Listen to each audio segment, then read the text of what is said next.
আমার অদ্ভুত কাহিনী চ্যানেলে তোমাদের সবাইকে স্বাগতম। আমাদের এই চ্যানেলে ভয়ঙ্কর ভয়ঙ্কর গল্প দেওয়া হয়। এই ভয়ঙ্কর গল্প শোনার জন্য চ্যানেলটিকে সাবস্ক্রাইব করে রাখুন। রাত প্রায় 12টা।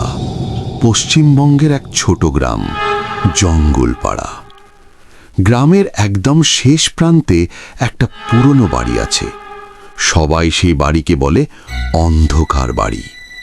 গ্রামের লোকেরা বলে যে ওই বাড়ির ভেতরে ঢোকে সে আর কখনো আগের মতো ফিরে আসে না। কিন্তু একদিন শহর থেকে 4 বন্ধু এলো, রাহুল, অর্ণব, সাগর আর তন্ময়। ওরা শুনেছিল এই বাড়ির গল্প আর ঠিক করলো আজ রাতেই তারা সেই বাড়ির ভেতরে ঢুকবে। রাত 1টার দিকে তারা বাড়ির সামনে দাঁড়ালো। দরজাটা নিজে থেকেই কি করে খুলে গেল। রাহুল বলল, দেখেছিস কেউ আছে এখানে? ভেতরে ঢুকতেই চারদিকে শুধু ধুলো আর মাকড়সার জাল। হঠাৎ ওপরে থেকে ধূপ ধূপ ধূপ শব্দ আসতে লাগলো। তন্ময় ফিসফিস করে বলল, ওপরে কেউ হাঁটছে, কিন্তু বাড়িটা তো বহু বছর ধরে ফাঁকা। ওরা ধীরে ধীরে সিঁড়ি বেয়ে উপরে উঠল। হঠাৎ সাগর টর্চের আলো ফেলতেই দেখল করিডোরের একদম শেষে একটা মানুষের ছায়া দাঁড়িয়ে আছে। কিন্তু অদ্ভুত ব্যাপার হলো ছায়াটা নড়ছে না, তবুও মনে হচ্ছে ওদের দিকেই তাকিয়ে আছে। অর্ণব সাহস করে বলল, কে ওখানে? কোনো উত্তর নেই। হঠাৎ টর্চের আলো নিভে গেল আর অন্ধকারের মধ্যে একটা কর্কশ গলা শোনা গেল, এখানে কেন এসেছো? 4 জনের বুক কেঁপে উঠল। হঠাৎ দরজা ধাম করে বন্ধ হয়ে গেল।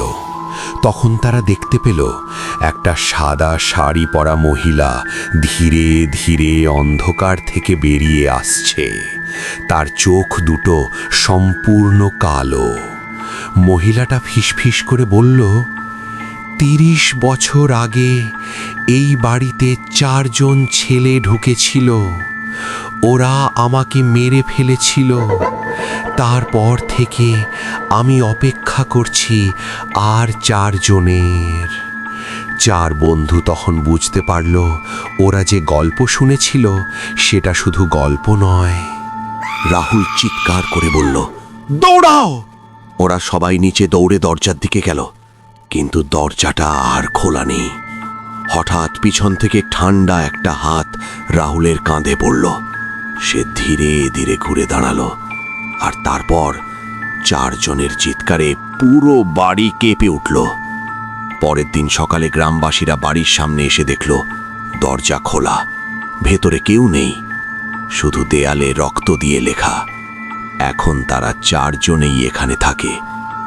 আর আজও রাত 1টার পরে ওই বাড়ির ভেতর থেকে 4 জনের ফিস ফিস করে কথা বলার শব্দ শোনা যায়।